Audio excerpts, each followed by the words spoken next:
1 ദിനവൃത്താന്തം അധ്യായം 26. വാതിൽ കാവൽക്കാർ. ദേവാലയ വാതിൽ കാവൽക്കാരുടെ ഗണങ്ങൾ. കൊറാഹ്യരിൽ ആസാഫിന്റെ പുത്രന്മാരിൽ കോറയുടെ പുത്രൻ മെശലെമിയ. അവന്റെ പുത്രന്മാർ പ്രായക്രമത്തിൽ സക്കറിയ, യദിയേൽ, സെബദിയ, യത്നിയേൽ, ഏലാം, യഹോഹനാൻ, എലിയോഹോവനായി. ഓബദേദോമിന്റെ പുത്രന്മാർ പ്രായക്രമത്തിൽ ഷെമായ, യഹോസബാദ്, യോവ, സാഖാർ, നെഥാനേൽ, അമ്മിയേൽ, ഇസാക്കർ, പെവുലേത്തായ്. ദൈവം ഓബദേദോമിനെ അനുഗ്രഹിച്ചു. അവന്റെ പുത്രനായ ഷെമായയുടെ പുത്രന്മാർ കഴിവുറ്റവരായിരുന്നതിനാൽ തങ്ങളുടെ പിതൃകുടുംബങ്ങൾക്ക് നായകന്മാരായിരുന്നു. ഷെമായയുടെ പുത്രന്മാർ ഒത്നി, റഫായേൽ, ഓബദ്, എൽസാബാദ്. അവരുടെ ചാർച്ചക്കാരായ എലിഹു, സെമാഖിയ എന്നിവർ കഴിവുറ്റവരായിരുന്നു. ഇവർ ഓബദേദോമിന്റെ വംശത്തിൽപ്പെടുന്നു. ഇവരും മക്കളും ചാർച്ചക്കാരും ശുശ്രൂഷയ്ക്ക് അതിനിപുണന്മാരായിരുന്നു. ഓബദേദോമിൽ നിന്ന് ആകെ 62 പേർ. മെശലേമിയായുടെ പുത്രന്മാരും ചാർച്ചക്കാരും പ്രഗത്ഭന്മാരായ 18 പേർ. മെറാറി കുടുംബത്തിലെ ഹോസായുടെ പുത്രന്മാരിൽ പ്രമുഖനായ ഷിമ്രി ആദിജാതനല്ലെങ്കിലും ഇവനെ ഹോസ തലവനാക്കി. രണ്ടാമൻ ഹിൽക്കിയ, മൂന്നാമൻ തെബാലിയ, നാലാമൻ സക്കറിയ. ഹോസായുടെ പുത്രന്മാരും ചാർച്ചക്കാരുമായി ആകെ 13 പേർ. ദ്വാരപാലകന്മാരെ ഗണം തിരിച്ചതും കുടുംബത്തലവന്മാർക്ക് അനുസൃതമായാണ്. കർത്താവിന്റെ ആലയത്തിൽ ശുശ്രൂഷ ചെയ്തിരുന്ന ഇവരുടെ ചർച്ചക്കാരെ പോലെ ഇവർക്കും കർത്തവ്യങ്ങൾ ഉണ്ടായിരുന്നു. പിതൃകുടുംബക്രമം അനുസരിച്ച് വലിപ്പച്ചെറുപ്പ ഭേദമെന്നേ അവർ നറുക്കിട്ട് ഓരോ വാതിലിനും ആളെ നിശ്ചയിച്ചു. കിഴക്കേ വാതിലിന്റെ നറുക്ക് ഷെലമിയായ്ക്ക് വീണു. അവന്റെ മകനും സമർത്ഥനായ ഉപദേഷ്ടാവുമായ സക്രിയായ്ക്ക് വടക്കേ വാതിലിന്റെ നറുക്ക് കിട്ടി. തെക്കേ വാതിൽ നറുക്കനുസരിച്ച് ഓബദേദോമിന് കിട്ടി. അവന്റെ പുത്രന്മാരെ സംഭരണശാലയുടെ ചുമതല ഏൽപ്പിച്ചു. കയറ്റത്തിലെ വഴിയിലേക്ക് തുറക്കുന്ന ഷല്ലേഖെത്ത് വാതിലും പടിഞ്ഞാറേ വാതിലും ശുപ്പിമിനും ഹോസായ്ക്കും കിട്ടി. അവർ തവണ വെച്ച് തുടർച്ചയായി കാവൽ നിന്നു. ദിനം പ്രതി കിഴക്ക് 6 പേർ, വടക്ക് 4 പേർ, തെക്ക് 4 പേർ, സംഭരണശാലകളിൽ 2 പേർ, പർബാറിൽ 2 പേർ, അതിനു പടിഞ്ഞാറുള്ള വഴിയിൽ 4 പേർ. കൊറാഹ്യരിലും മെറാര്യരിലും പെട്ട ദ്വാരപാലകന്മാരുടെ വിഭാഗങ്ങൾ ഇവയാണ്. ലേവ്യരിൽ അഹിയ ദേവാലയ ഭണ്ഡാരത്തിന്റെയും കാണിക്കകളുടെയും മേൽനോട്ടക്കാരനായിരുന്നു. ഗർശോന്യനായ ലാദാന്റെ സന്തതികളിൽ ഒരുവനാണ് യഹിയേൽ.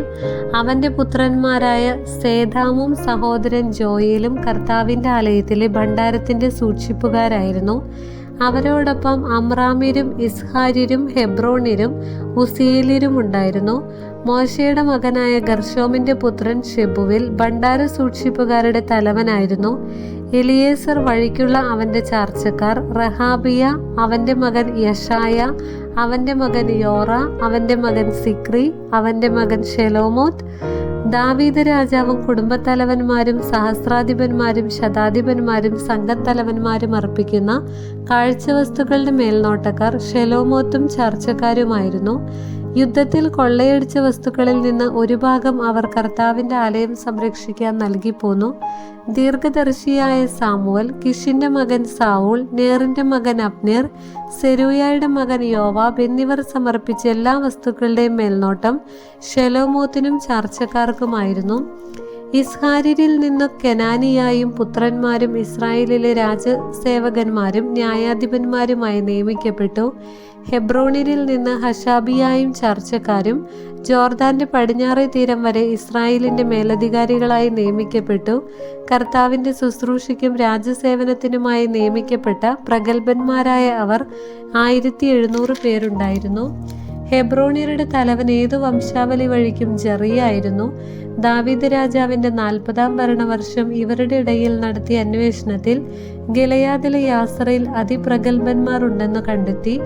ജറിയായും ചർച്ചക്കാരുമായി 2700 പ്രഗത്ഭന്മാർ ഉണ്ടായിരുന്നു. ദാവീദ് രാജാവ് അവരെ റൂബൻ, ഗാദ് ഗോത്രങ്ങൾ, മനാസയുടെ അർദ്ധഗോത്രം എന്നിവയിൽ ദൈവത്തെയും രാജാവിനെയും സംബന്ധിക്കുന്ന സകല കാര്യങ്ങളുടെയും ചുമതല ഏൽപ്പിച്ചു. അധ്യായം 27. സേനാനായകന്മാർ.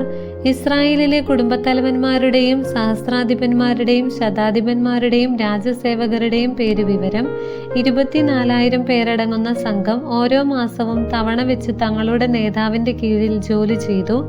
1-ാം മാസം പേരസ് വംശജനായ സബ്ദിയേലിന്റെ പുത്രൻ യശോബെയാമിന്റെ കീഴിൽ 24,000 പേർ സേവനമനുഷ്ഠിച്ചു. 2-ാം മാസം അഹോഹ്യനായ ദോദായിയുടെ കീഴിൽ 24,000 പേർ. 3-ാം മാസം പുരോഹിതനായ യഹോയാദായുടെ പുത്രൻ ബനായയുടെ കീഴിൽ 24,000 പേർ. 30 പേരിൽ ശക്തനും അവരുടെ നായകനുമായ ബനായ ഇവനാണ്. ഇവന്റെ മകൻ അമിസാബാദ് സംഘത്തിന്റെ ചുമതല വഹിച്ചു. 4-ാം മാസം യോവാബിന്റെ സഹോദരൻ അസഹേലിന്റെ കീഴിൽ 24,000 പേർ. അവനുശേഷം മകൻ സെബാദിയ സംഘത്തിന്റെ നേതൃത്വം ഏറ്റെടുത്തു. 5-ാം മാസം ഇസ്രാഹ്യനായ ശംഹുത്തിന്റെ കീഴിൽ 24,000 പേർ. 6-ാം മാസം തെക്കോവ്യനായ ഇക്കേഷിന്റെ മകൻ ഈരായുടെ കീഴിൽ 24,000 പേർ. 7-ാം മാസം എഫ്രായിം ഗോത്രജനും പെലോന്യനുമായ ഹെലസിന്റെ കീഴിൽ 24,000 പേർ. 8-ാം മാസം സെറഹ്യ വംശജനും കുഷാത്യനുമായ സിബഖ്യായുടെ കീഴിൽ 24,000 പേർ. 9-ാം മാസം ബെഞ്ചമിൻ ഗോത്രജനായ അനാത്തോത്തിലെ അബിയേസറിന്റെ കീഴിൽ 24,000 പേർ. 10-ാം മാസം സെറഹ്യ വംശജനും നെത്തോഫഹിനുമായ മഹറായിയുടെ കീഴിൽ 24,000 പേർ. 11-ാം മാസം എഫ്രായിം ഗോത്രജനും പിറത്തോന്യനുമായ ബനായയുടെ കീഴിൽ 24,000 പേർ. 12-ാം മാസം ഒത്നിയേൽ വംശജനും നെത്തോഫാത്തിനുമായ ഹെൽദായിയുടെ കീഴിൽ 24,000 പേർ. ഗോത്രാധിപന്മാർ: ഇസ്രായേൽ ഗോത്രങ്ങളിൽ റൂബന്റെ അധിപനാണ് സിക്രിയുടെ മകൻ എലിയേസർ. ഷിമയോന്റെ അധിപൻ മാഖായുടെ മകൻ ഷെഫാത്തിയ. ലേവിയുടെ അധിപൻ കെമുവേലിന്റെ മകൻ ഹഷാബിയ. അഹറോൻ കുടുംബത്തിന്റെ തലവൻ സാദോക്കായിരുന്നു. ദാവീദിന്റെ സഹോദരന്മാരിൽ ഒരുവനായ എലീഹു യൂദായുടെ തലവൻ. മിഖായിലിന്റെ മകൻ ഒമ്രി ഇസാക്കറിന്റെ തലവൻ. ഒബാദിയായുടെ മകൻ ഇഷ്മായിയ സെബുലൂന്റെ തലവൻ. അസ്രിയേലിന്റെ മകൻ യെറേമോത്ത് നഫ്താലിയുടെ അധിപൻ. അസാസിയായുടെ മകൻ ഹോഷയ എഫ്രായിമിന്റെ അധിപൻ. പെദായയുടെ മകൻ ജോയേൽ മനാസയുടെ അർദ്ധഗോത്രത്തിന്റെ തലവൻ. സഖറിയായുടെ മകൻ ഇദ്ദോ ഗിലെയാദിലുള്ള മനാസയുടെ മറ്റേ അർദ്ധഗോത്രത്തിന്റെ അധിപൻ. അബ്നേറിന്റെ മകൻ ജാസിയേൽ ബെഞ്ചമിന്റെ തലവൻ. യെറോഹാമിന്റെ മകൻ അസരേൽ ദാനിന്റെ അധിപൻ. ഇവരാണ് ഇസ്രായേൽ ഗോത്രങ്ങളുടെ അധിപന്മാർ. കർത്താവ് ഇസ്രായേലിനെ ആകാശത്തിലെ നക്ഷത്രങ്ങൾ പോലെ വർദ്ധിപ്പിക്കുമെന്ന് അരുളി ചെയ്തിട്ടുണ്ടായിരുന്നതിനാൽ ദാവീദ് 20 വയസ്സിന് താഴെയുള്ളവരുടെ എണ്ണം എടുത്തില്ല. സെരൂയയുടെ മകൻ യോവാബ് ജനസംഖ്യ എടുക്കാൻ ആരംഭിച്ചെങ്കിലും പൂർത്തിയാക്കിയില്ല. എന്നിട്ടും ഇസ്രായേലിനെതിരെ ദൈവകോപമുണ്ടായി. എടുത്ത എണ്ണം ദാവീദിന്റെ ദിനവൃത്താന്ത പുസ്തകത്തിൽ എഴുതിയിട്ടുമില്ല. മേൽനോട്ടക്കാർ: രാജഭണ്ഡാരങ്ങളുടെ ചുമതല അബിയേലിന്റെ മകൻ അസ്മാവെത്തിനായിരുന്നു. വലിയ നഗരങ്ങളിലും പട്ടണങ്ങളിലും ഗ്രാമങ്ങളിലുമുള്ള സംഭരണശാലകളും ഗോപുരങ്ങളും ഉസ്സിയായുടെ മകൻ ജോനാഥന്റെ ചുമതലയിലായിരുന്നു. ഗെലൂബിന്റെ മകൻ എസ്രി കൃഷിക്കാരുടെ മേൽനോട്ടം വഹിച്ചു. റാമയത്തിനായ ഷിമയി മുന്തിരിത്തോട്ടങ്ങളുടെ ചുമതലയേറ്റു. ഷിഫ്മ്യനായ സബ്ദി വീഞ്ഞറകളുടെ ഭരണം നിയന്ത്രിച്ചു. ഷെഫേലായിലെ ഒലിവുതോട്ടങ്ങളും അത്തിമരത്തോട്ടങ്ങളും ഗേദർകാരൻ ബാൽഹനാന്റെ കീഴിലായിരുന്നു. ഒലിവെണ്ണയുടെ സംഭരണശാല യോവാഷിന്റെ അധീനതയിലായിരുന്നു. ഷാറോൻ മേച്ചിൽപ്പുറങ്ങളിലെ കന്നുകാലികൾ അവിടുത്തുകാരൻ ഷിത്രായുടെ സൂക്ഷിപ്പിലായിരുന്നു. താഴ്വരയിലെ കന്നുകാലികൾ അദ്ലിയായുടെ മകൻ ഷാഫാത്തിന്റെ കീഴിലും. ഇഷ്മായേലിനായ ഒബീൽ ഒട്ടകങ്ങളുടെ ചുമതല വഹിച്ചു. മെറോണോത്തിനായ യഹ്ദെയ്യ പെൺകഴുതകളുടെയും ഹഗ്രിത്തിനായ ആസീസ് ആട്ടിൻപറ്റങ്ങളുടെയും സംരക്ഷണ ചുമതല വഹിച്ചു. ദാവീദ് രാജാവിന്റെ സമ്പത്തിന്റെ ചുമതല വഹിച്ചത് ഇവരാണ്. ദാവീദിന്റെ അമ്മാവനായ ജോനാഥാൻ പണ്ഡിതനും നിയമജ്ഞനുമായ ഉപദേഷ്ടാവായിരുന്നു.